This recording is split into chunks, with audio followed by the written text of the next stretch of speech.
जब धर्म की हानि हुई तब मैं संसार के उत्थान के लिए अवतार लेता हूँ। जो मुझ पर भरोसा रखता है उसके लिए मैं सदैव उसके साथ हूँ। भगवान श्री हरि कहते हैं, जो नित्य मेरे नामों का स्मरण करता है, जो नित्य मेरे महात्म्य का पाठ करता है, जो नित्य मेरा ध्यान करता है, वैसे भक्तों को कभी किसी मोड़ पर मैं अकेला नहीं छोड़ता। ओम नमो भगवती वासुदेवाय। भगवान श्री हरि और माँ लक्ष्मी की कृपा सदैव आप पर तथा आपके समस्त परिवार पर बनी रहे, यह कामना करती हूँ। नमस्कार दोस्तों, आज के इस वीडियो में हम सुनेंगे पद्म पुराण के सृष्टि खंड के 5वें और 6ठे अध्याय का पाठ, जिसके श्रवण से अनंत पुण्य की प्राप्ति होती है। इस पाठ में हम सुनेंगे सती का देह का त्याग और दक्ष यज्ञ के विध्वंस का। इसके अलावा हम यह भी जानेंगे कि देवता, दानव, गंधर्व, नाग और राक्षसों की उत्पत्ति किस प्रकार से हुई।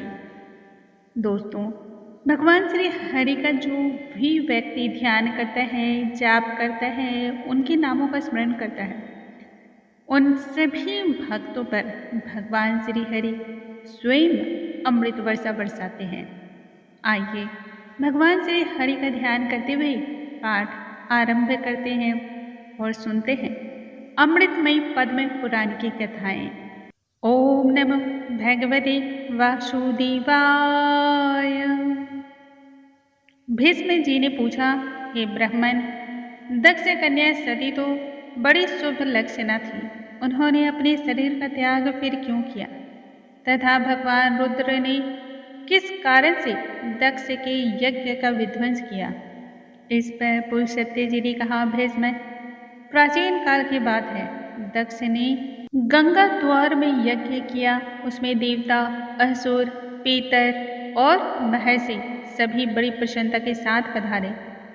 इंद्रदेव के सहित देवता, नाग, यक्ष, गरुड़, लताएं, कश्यप, औषधियाँ, भगवान अत्रि, मैं, पुलह, क्रतु, प्राचेस्तस, अंगिरा तथा महातपस्वी वशिष्ठ जी भी वहाँ उपस्थित हुए। वहाँ सब ओर से बराबर वेदी बनाकर उसके ऊपर चतुर्होर्त की स्थापना हुई। उस यज्ञ में महर्षि वशिष्ठ, होता, अंगिरा, अद्वर्यु, बृहस्पति, उद्दाता तथा नारद जी ब्रह्मा हुए। जब यज्ञ कर्म आरंभ हुआ और अग्नि में हवन पड़ने लगा, उस समय तक देवताओं के आने का क्रम जारी ही रहा। अस्थावर और जंगम सभी प्रकार के प्राणी वहाँ पर आकर उपस्थित हो गए। इसी समय ब्रह्मा जी अपने पुत्रों के साथ आकर यज्ञ की सभासद हुए तथा साक्षात भगवान विष्णु भी यज्ञ की रक्षा के लिए वहाँ पर आ पधारे। 8 वसु, 12 आदित्य, दोनों अश्विनी कुमार, 49 मरुदुग्न तथा 14वां मनु भी वहाँ आए हुए थे। इस प्रकार से यज्ञ होने लगा, अग्नियाँ में आहुतियाँ पड़ने लगी। वहाँ भक्ष्य भोज्य सामग्री का बहुत ही भव्य, सुंदर और भारी ठाठ बाट था। ऐश्वर्य की पराकाष्ठा देखते ही बनती थी। चारों ओर से 10 योजन भूमि यज्ञ के समारोह से परिपूर्ण थी। वहाँ एक विशाल वेदी बनाई गई थी, जहाँ सब लोग एकत्रित थे। शुभ लक्षणों से युक्त सती ने इन सारे आयोजनों को देखा और यज्ञ में आए हुए इंद्र आदि संपूर्ण देवताओं को लक्ष्य किया। इसके बाद वह अपने पिता से विनय युक्त वचन में बोली, हे पिताजी, आपके यज्ञ में संपूर्ण देवता और ऋषिगण पधारे हैं। देवराज इंद्र भी अपनी धर्म पत्नी सची के साथ ऐरावत पर चढ़कर आए हैं। पापियों का दमन करने वाले एवं धर्मात्माओं के रक्षक परम धर्मनिष्ठ यमराज भी धूमोड़ना के साथ दृष्टिगोचर हो रहे हैं। जल जंतुओं के स्वामी वरुण देव अपनी पत्नी कौड़ी के साथ इस यज्ञ मंडप में उपस्थित हैं। यक्षों के राजा कुबेर भी अपनी पत्नी के साथ यहाँ आए हैं। देवताओं के मुख्य स्वरूप अग्निदेव भी इस यज्ञ मंडप में पदार्पण कर चुके। वायु देवता अपने 49 गणों के साथ, लोक पावन सूर्य देव अपनी भार्या संज्ञा के साथ पधारे हैं। महान यशस्वी चंद्रमा भी पत्नी के साथ आए हैं। 8 वसु और दोनों अश्विनी कुमार भी उपस्थित हैं यहाँ पर। इनके सिवा वृक्ष, वनस्पति, गंधर्व, अप्सराएं, विद्याधर, भूतों के समुदाय, वेताल, यक्ष, राक्षस, भयंकर कर्म करने वाले पिशाच तथा दूसरे प्राणधारी जीव भी यहाँ पर मौजूद हैं। भगवान कश्यप शिष्यों सहित वशिष्ठ जी, पुलस्त्य, पुलह, सनकादि महर्षि तथा भूमंडल के समस्त पुण्यात्मा राजा भी यहाँ पर आ चुके हैं। इससे अधिक और क्या कहूँ। ब्रह्मा जी की बनाई हुई सारी सृष्टि यहाँ पर आ चुकी है। ये हमारी प्यारी बहनें हैं, ये भांजे हैं और बहनोई भी हैं। ये सबके सब अपनी पत्नी, पुत्र और बंधु बांधवों के साथ यहाँ पर उपस्थित हुए हैं। आपने दान, मान आदि के द्वारा इन सभी का यथावत सत्कार किया है। केवल मेरे पति भगवान शंकर ही इस यज्ञ मंडप में नहीं पधारे हैं। उनके बिना यह सारा आयोजन मुझे सूना सूना सा दिखाई पड़ रहा है। मैं समझती हूँ कि आपने मेरे पति को निमंत्रित नहीं किया है। निश्चय ही आप उन्हें भूल गए। इसका क्या कारण है वह आप मुझे बताएं। पुलस्त्य जी आगे बताते हैं, प्रजापति दक्ष ने सती के इस प्रकार के वचन को सुना। सती प्रजापति दक्ष को प्राणों से भी अधिक प्रिय थी। उन्होंने पति के स्नेह में डूबी हुई परम सौभाग्यवती पतिव्रता सती को गोद में बैठाया और गंभीर वचन में कहा, हे बेटी सुनो, जिस कारण आज मैंने तुम्हारे पति को निमंत्रण नहीं दिया है वह सभी ठीक ठीक बतलाता हूँ। वह अपने शरीर में राख को लपेटे होते हैं, त्रिशूल और दंड लिए हुए नंग धरंग सदा शमशान भूमि में विचरा करते हैं। व्याघ्र का चर्म पहनते और हाथी का चमड़ा ओढ़ते हैं। कंधे पर नरमुंडों की माला और हाथ में खड़वांग आदि उनके आभूषण हैं। वे नाग राज वासुकी को यज्ञोपवीत के रूप में धारण किए रहते हैं और इसी रूप में वे सदा इस संपूर्ण पृथ्वी पर भ्रमण करते हैं। इसके सिवा और भी बहुत सारे घृणित कार्य तुम्हारे पति देवता करते रहते हैं। यह सब मेरे लिए अत्यंत ही लज्जा की बात है। भला इन देवताओं के निकट वे उस अभद्र वेश में कैसे बैठ सकते हैं। जैसा उनका वस्त्र है उसे पहनकर वे इस यज्ञ मंडप में आने योग्य नहीं है। हे बेटी, इन्हीं दोषों के कारण तथा लोग लाज के भय से ही मैंने उन्हें नहीं बुलाया। जब यज्ञ समाप्त हो जाएगा तब मैं तुम्हारे पति को ले आऊँगा और त्रिलोकी में सबसे बढ़ चढ़ कर उनकी पूजा करूँगा तथा तुम्हारा भी यथावत सत्कार करूँगा। अतः इसके लिए मुझे खेद है तथा क्रोध भी तुम्हें नहीं करना चाहिए। भीष्म, प्रजापति दक्ष के ऐसा कहने पर सती को बड़ा शोक हुआ तथा क्रोध से उनकी आंखें लाल हो उठी। पिता की निंदा करते हुए सती ने कहा, तात, भगवान शंकर ही संपूर्ण जगत के स्वामी हैं। वे ही सबसे श्रेष्ठ माने गए हैं। समस्त देवताओं को ये जो उत्तोत्तम स्थान प्राप्त हुए हैं ये सब परम बुद्धिमान महादेव जी के द्वारा ही दिए गए हैं। भगवान शिव में जितने गुण हैं उनका पूर्णतया वर्णन करने में ब्रह्मा जी की जिह्वा भी सामर्थ्य नहीं रखती है। वे ही सबके धाता अर्थात सभी का धारण करने वाले हैं और विधाता भी वही हैं। वे ही दिशाओं के पालक हैं। भगवान रुद्र के प्रसाद से ही इंद्र को स्वर्ग का आधिपत्य प्राप्त हुआ है। यदि रुद्र में देवत्व है, यदि वे सर्वत्र व्यापक हैं और कल्याण स्वरूप हैं, तो इस सत्य के प्रभाव से शंकर जी आपके यज्ञ का विध्वंस कर डाले। इतना कहकर सती योगस्थ हो गई और उन्होंने ध्यान लगा लिया तथा अपने ही शरीर से प्रकट हुई अग्नि के द्वारा अपने को भस्म कर दिया। उस समय देवता, असुर, नाग, गंधर्व और गुह्यक यह क्या हो गया, यह क्या हो गया कहते ही रह गए, किंतु क्रोध में भरी हुई सती ने गंगा के तट पर वहीं पर अपने देह का त्याग कर दिया। गंगा जी के पश्चिम तट पर वह स्थान आज भी सौनक तीर्थ के नाम से प्रसिद्ध है। भगवान रुद्र ने जब यह समाचार सुना तब अपनी पत्नी की मृत्यु से उन्हें बहुत अधिक दुख हुआ और उनके मन में समस्त देवताओं के देखते देखते उस यज्ञ को नष्ट कर डालने का विचार उत्पन्न हो गया। फिर तो उन्होंने यज्ञ को विनाश करने के लिए करोड़ों गणों को आज्ञा दी। उनमें विनायक संबंधी ग्रह, भूत, प्रेत तथा पिशाच सभी थे। यज्ञ मंडप में पहुंचकर उन्होंने सब देवताओं को परास्त किया और उन्हें भरा भगाकर उस यज्ञ का तहस नहस कर डाला। यज्ञ के नष्ट हो जाने से दक्ष का सारा उत्साह जाता रहा। वे उद्योग शून्य होकर देवादिदेव पिनाकधारी भगवान शिव के पास डरते डरते गए और बोले, हे देव, मैं आपके प्रभाव को नहीं जानता था। आप देवताओं के प्रभु और ईश्वर हैं। इस जगत के अधीश्वर भी आप ही हैं। आपने संपूर्ण देवताओं को जीत लिया है। हे महेश्वर, अब मुझ पर कृपा कीजिए और अपने सभी गणों को आप लौटा दीजिए। दक्ष प्रजापति ने भगवान शंकर की शरण में जाकर जब इस प्रकार से उनकी स्तुति और आराधना करनी आरंभ की, तब भगवान ने कहा, प्रजापति, मैंने तुम्हें यज्ञ का पूरा फल दे दिया है। तुम अपनी संपूर्ण कामनाओं की सिद्धि के लिए यज्ञ का उत्तम फल प्राप्त करोगे।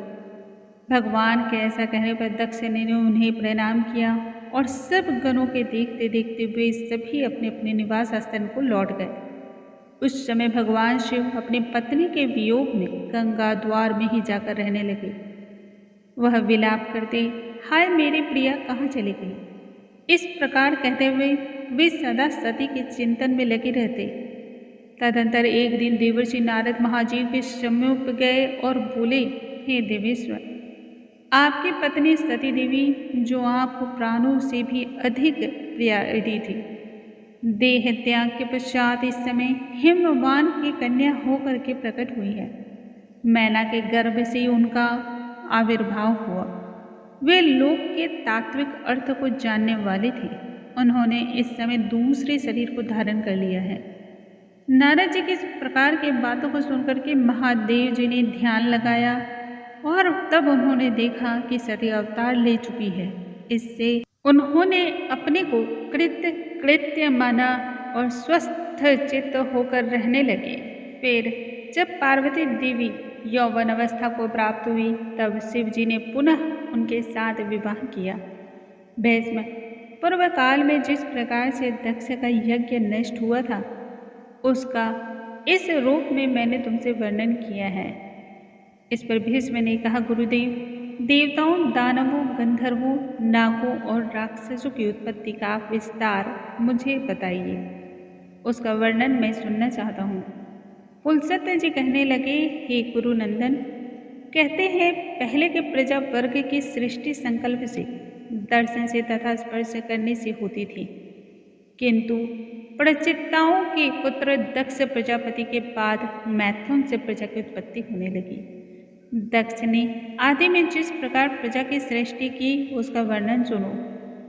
जब वे देवता, ऋषि और नागों की सृष्टि करने लगे, किंतु प्रजा की वृद्धि नहीं हुई, तब उन्होंने मैथुन के द्वारा अपनी पत्नी वीरिनी के गर्भ से 60 कन्याओं को जन्म दिया। उनमें से उन्होंने 10 धर्म को, 13 कश्यप को, 27 चंद्रमा को, 4 अरिष्ट नेमिकों को, 2 भृगुपुत्र को, 2 बुद्धिमान कृशास्त्र को तथा 2 महर्षि अंगिरा को ब्याह दी। वे सब देवताओं की जननी हैं। उनके वंश विस्तार का आरंभ से ही वर्णन करता हूँ, सुनो। अरुंधति, वसु, जामी, लंबा, भानु, मरुत्तुवी, संकल्पता, मुहूर्ता, साध्या और विश्रुवा, ये 10 धर्म की पत्नियां बताई गई। इनके पुत्रों के नाम भी सुनो। विश्रुवा के गर्भ से विश्रुदेव हुए। साध्या ने साध्य नामक देवताओं को जन्म दिया। मरुत्वती से मरुत्वान नामक देवताओं की उत्पत्ति हुई। वसु के पुत्र 8 वसु कहलाए। भानु से भानु, और मुहूर्ताभिमानी देवता उत्पन्न हुए। लंबा से घोष, जामी से नागविधि नाम की कन्या तथा अरुंधति के गर्भ से पृथ्वी पर होने वाले समस्त प्राणी प्रकट हुए। संकल्पा से संकल्पों का जन्म हुआ। अब वसु की सृष्टि का वर्णन सुनो। जो देवतागण अत्यंत प्रकाशमान और संपूर्ण दिशाओं में व्यापक हैं, वे वसु कहलाते हैं। उनके नाम सुनो। आप ध्रुव, सोम, धर, अनिल, अनल, प्रत्युष और प्रभास, ये 8 वसु हैं। आपके 4 पुत्र हैं, शांत, वैतंड, साम और मुनि प्रभु। ये सब यज्ञ रक्षा के अधिकारी हैं। ध्रुव के पुत्र काल और सोम के पुत्र वर्चा हुए। धर के 2 पुत्र हुए, द्रविण और हव्यवाह। अग्नि के पुत्र प्राण, रमन और शिशिर थे। अनल के कई पुत्र हुए जो प्रायः अग्नि के समान गुण वाले थे। अग्निपुत्र कुमार का जन्म सरकंडों में हुआ। उनके शाक, उपशाक और नैग में ये 3 पुत्र हुए। कृतिकाओं के संतान होने के कारण कुमार को कार्तिकेय भी कहते हैं।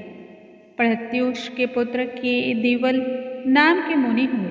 प्रभास से प्रजापति विश्वकर्मा का जन्म हुआ जो शिल्प कला के ज्ञाता हैं।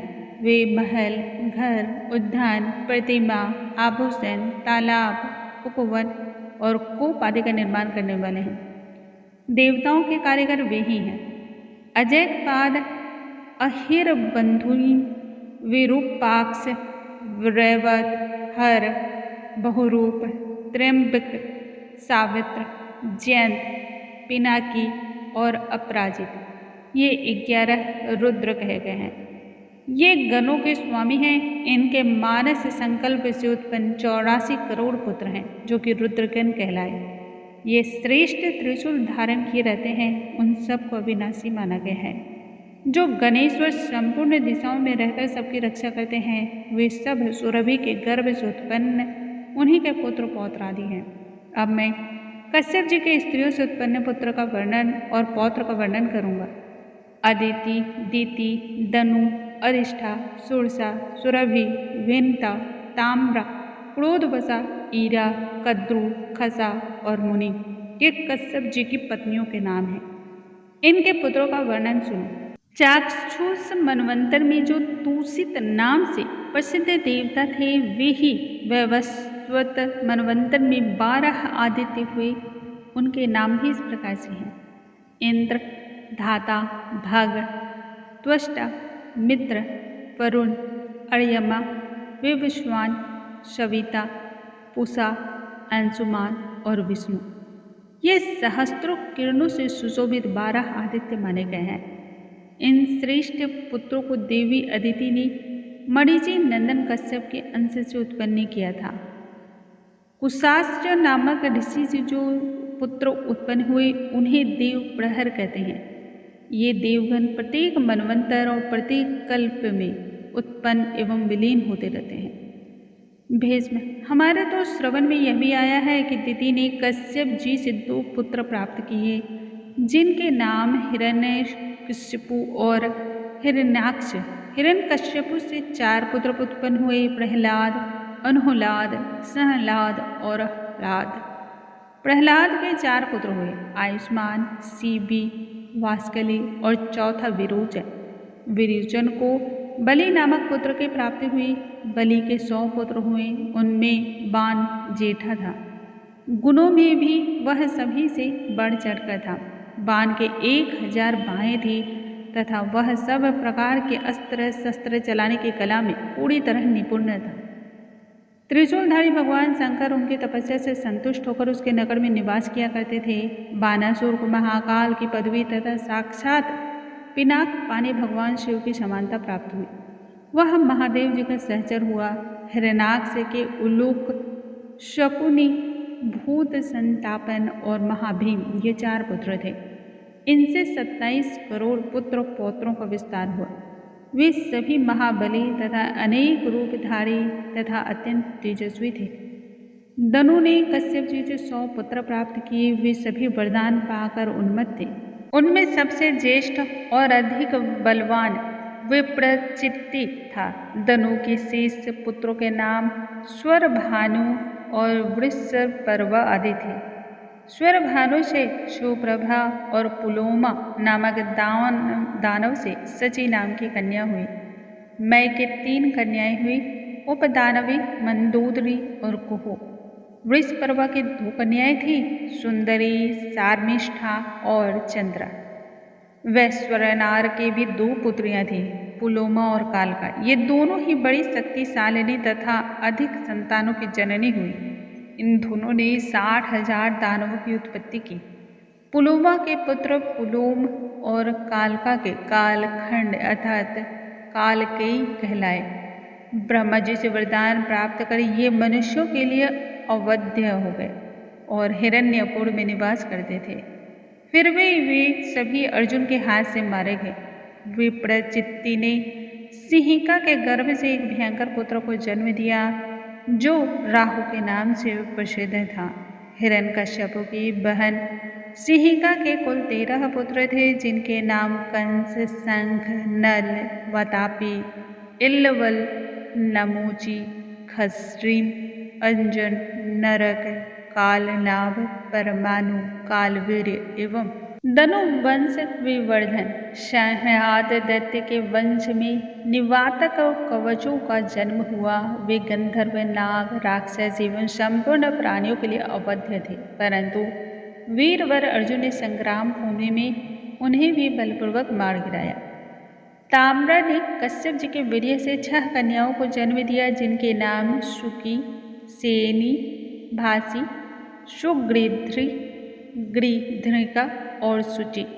सुकी ने सुक और उल्लू नाम वाले पक्षियों को उत्पन्न किया। सैनी ने सैनो अर्थात बाजों को तथा भासी ने कुड़र नामक पक्षियों को जन्म दिया। गृध्री से गृध और सुगृधि से कबूतर उत्पन्न हुए तथा सुचि ने हंस, सारज, कारण एवं पल्व नाम के पक्षियों को जन्म दिया। यह ताम्रा के वंश का वर्णन हुआ। अब विंता के संतानों का वर्णन सुनो। पक्षियों में श्रेष्ठ गरुड़ और अरुणा विंता के पुत्र हैं तथा उनके एक सौदामनी नाम की कन्या भी हुई, जो यह आकाश में चमकती दिखाई देती हैं। अरुण के 2 पुत्र हुए, संपाति और जटायु। संपाति के पुत्रों का नाम बब्रू और शीघ्रज्ञ यह हैं। इनमें शीघ्रज्ञ विख्यात हैं। जटायु के भी 2 पुत्र हुए, कर्णिकार और शतगामी। वे दोनों ही प्रसिद्ध थे। इन पक्षियों के असंख्य पुत्र और पौत्र हुए। सूरसा के गर्भ से 1000 सर्पों की उत्पत्ति हुई तथा उत्तम व्रत का पालन करने वाले कद्रू ने 1000 मस्तक वाले 1,000 नागों को पुत्र के रूप में प्राप्त किया। उनमें 26 नाग प्रधान एवं विख्यात हैं। शेष, वसुकी, करकोटक, शंख, ऐरावत, कंबल, धनंजय, महानील, पद्म, अश्वतर, तक्षक, एलापत्र, महापद, धृतराष्ट्र, बलाहक, शंखपाल, महशंख, पुष्पदंत, शुभावन, शंखरूमा, नहुस, रमन, पाणिनि, कपिल, दुर्मुख तथा पंतजलि मुकुल। इन सबके पुत्र पौत्रों की संख्या का अंत नहीं है। इनमें से अधिकांश नाग पूर्व काल में जन्मेजय के यज्ञ मंडप में जला दिए गए। क्रोधवश अपने ही नाम के क्रोधवश संज्ञक राक्षस समूह को उत्पन्न किया और उनकी बड़ी बड़ी दाढ़ें थी। उनमें से 10 लाख क्रोधवश भीमसेन के हाथ से मारे गए। सुरभि ने कश्यप जी के अंश से रुद्रगण, गाय, भैंस तथा सुंदर स्त्रियों को जन्म दिया। मुनि से मुनियों का समुदाय तथा अप्सराएं प्रकट हुई। अरिष्टा ने बहुत से किन्नरों और गंधर्वों को जन्म दिया। इरा से तृण, वृक्ष, लताएं और झाड़ियां इन सब की उत्पत्ति हुई। खसा ने करोड़ों राक्षसों और यक्षों को जन्म दिया। भीष्म ये सैकड़ों और हजारों कोटियां कश्यप जी की संतानों की हैं। यह स्वरोचि से मनवंतर की सृष्टि बतलाई गई। सबसे पीछे दिति ने कश्यप जी से 49 मरुदगणों को उत्पन्न किया, जो सबके सर्व धर्म के ज्ञाता और देवताओं के प्रिय हैं। इस प्रकार से आज की कथा हम यहीं पर समाप्त करते हैं। आज की इस वीडियो में हमने पद्म पुराण के सृष्टि खंड के 5वें और 6ठे अध्याय का वर्णन किया है, क्योंकि यह एक ऐसा पाठ है, यह एक ऐसा महात्म्य है जिसके बारे में जितना बोला जाए, जितना श्रवण किया जाए, वह सभी बहुत ही कम लगता है। इस अमृतमयी श्लोक का पाठ करने मात्र से ही मनुष्य को दीर्घकालीन तक सुख की प्राप्ति होती है। भगवान श्री हरि के नामों का ध्यान करना, उनके नामों का जागरण कीर्तन करना, उनके महात्म्य का श्रवण करना मनुष्य को सभी प्रकार के दुखों से दूर रखता है और जन्म जन्मांतर तक उसे सुख की प्राप्ति कर देता है। यह एक ऐसा अमृत कलश है जिसे पीने के बाद भी प्यास बुझती नहीं है, बल्कि और जानने की इच्छा प्रबल होती है। भगवान श्री हरि को जिस दिन आप अत्यधिक और अंतर्मन से स्वीकार करने लगेंगे, उनके विषयों को समझने लगेंगे, उस दिन आपका पूरा जीवन ही बदल जाएगा। दोस्तों, आज का वीडियो हम यहीं पे समाप्त करते हैं। कल के वीडियो में हम तीसरे अध्याय का पाठ करेंगे और जानेंगे आगे की कथा। कमेंट बॉक्स में ओम नमो भगवते वासुदेवाय लिखना बिल्कुल ना भूलें। भगवान श्री हरि और माँ लक्ष्मी की कृपा आप पर और आपके समस्त परिवार पर सदैव बनी रहे। दोस्तों, इसे अधिक से अधिक शेयर करना बिल्कुल न भूलें, क्योंकि ज्ञान बांटने से पुण्य की प्राप्ति होती है। भगवान श्री हरि इससे प्रसन्न होते हैं और भक्तों को आशीर्वाद देते हैं। अगले वीडियो में हम फिर से मिलेंगे, तब तक के लिए नमस्कार दोस्तों।